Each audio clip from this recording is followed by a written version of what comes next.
एक फिल्म जिसे दो दो बार बजट की कमी होने से रोकना पड़ा। एक ऐसी फिल्म जिसे गवर्नमेंट ने खुद ही प्रोड्यूस किया और खूब सारे प्रॉफिट कमाए। हेलो दोस्तों, मेरा नाम है अनिशना। स्वागत है आपका हमारे चैनल सीने अनीश पे, जहां हम बातें करेंगे फिल्मों की।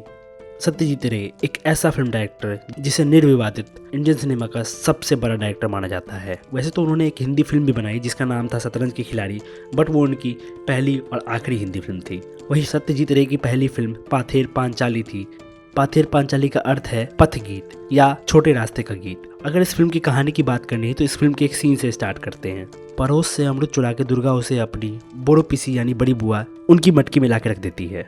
जब माँ को पता चलता है तो सरमोर लिहाज के कारण माँ उसे खूब डांटती है और उसे वापस करके आने के लिए कहती है, और दुर्गा चुपचाप अमृत वापस लौटा देती है। अब ठकुरान ने अभी अभी खाना खाया है, पिता घर से बाहर हैं और घर में गरीबी और लाचारी के हालात हैं, और माँ को चिंता है कि ठाकुरान इतना खाना खाएगी तो घर कैसे चलेगा। जरूरत, शर्म और इज्जत, इन तीनों पर बेस करके ये फिल्म बनाई गई है। देखा जाए तो सत्यजीत रे की सारी फिल्मों में इंसानी जरूरत और उससे पैदा होने वाली लाचारी की झलक मिलती है। और ये तीनों शब्द बस एक फिल्म के थीम ही नहीं थे, बल्कि इस फिल्म को बनाने के दौरान रे को पैसों जैसी मुसीबत और कमी से गुजरना पड़ा। पाथेर पांचाली दरअसल एक इसी नाम के उपन्यास पर आधारित थे जिसे लिखा था विभूति भूषण बंदोपाध्याय ने। 1943 में जब रे ने इस उपन्यास को पढ़ा तो इसे फिल्म बनाने का इन्हें दूर तक कोई ख्याल नहीं था। बट 1950 में जब वो एक एड एजेंसी में काम करने लंदन गए, तब वहाँ उन्होंने विक्टोरिया डी सिक्का की फिल्म बाइसिकल थीव्स देखी।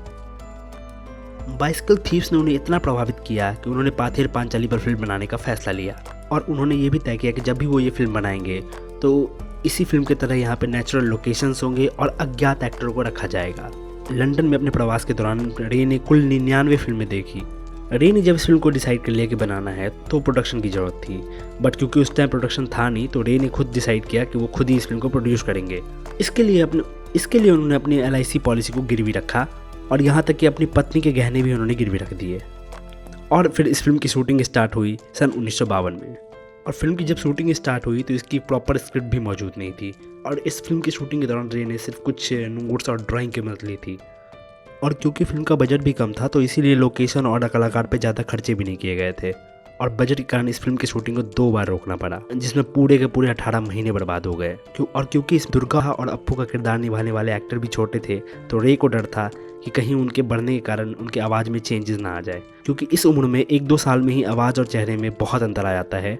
तो रे को यही डर था कि अगर वक्त पर शूटिंग पूरी नहीं हुई, दुर्गा और अप्पू के आवाज़ में और या फेस में बहुत सारा फर्क आ जाएगा, जिसकी वजह से फिल्म में डिसकंटिन्यूटी नजर आएगी। और इसके अलावा इंदिरा ठाकुरान का कैरेक्टर निभाने वाली एक्टर भी बूढ़ी थी, जिनका नाम था चुन्नी बाला देवी, जो कि एक छोटे मोटे रोल करने वाली स्टेज एक्ट्रेस थी, जिन्होंने बहुत सालों से काम भी नहीं किया था, और रे के कहने पर उन्होंने इस फिल्म में झट से काम करने के लिए हाँ कह दिया था। फिल्म की शूटिंग दोबारा शुरू हो इसके लिए सत्यजीत रे ने कई प्रयास किए, लेकिन उन्हें कहीं से कोई मदद नहीं मिल रही थी। तब उन्हें किसी ने सलाह दी कि वो BC रॉय से मिले। रॉय उन दिनों बंगाल के मुख्यमंत्री हुआ करते थे। सत्यजीत रे ने उनसे मुलाकात कर उन्हें फिल्म के कुछ फुटेज दिखाई, फिल्म के सीन्स, खासकर रोड वाले फुटेज, जिसे देख के उन्हें लगा कि ये सब्जेक्ट गाँव के सड़कों के विकास के बारे में है। तब रॉय ने होम पब्लिसिटी डिपार्टमेंट से फिल्म की फंडिंग जुटाने को कहा, और इस तरह बंगाल सरकार फिल्म की ऑफिशियल प्रोड्यूसर बनी। और इसके बाद फिल्म बनकर तैयार हुई और 26 अगस्त 1956 को बनकर रिलीज हुई।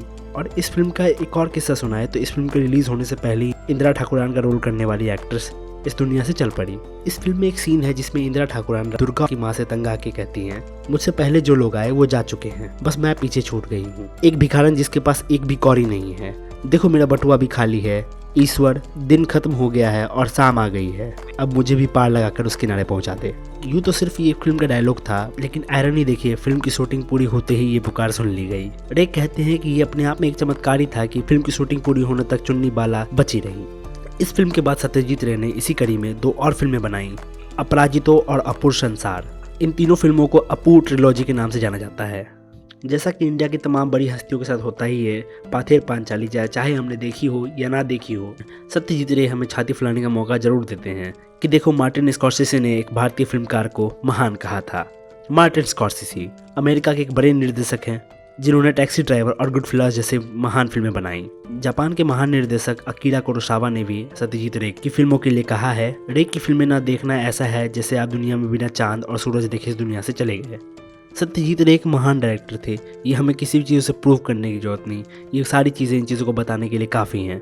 तो धन्यवाद दोस्तों, ऐसे ही हमारे चैनल से जुड़े रहने के लिए हमारे चैनल को सब्सक्राइब करिए। Thank you.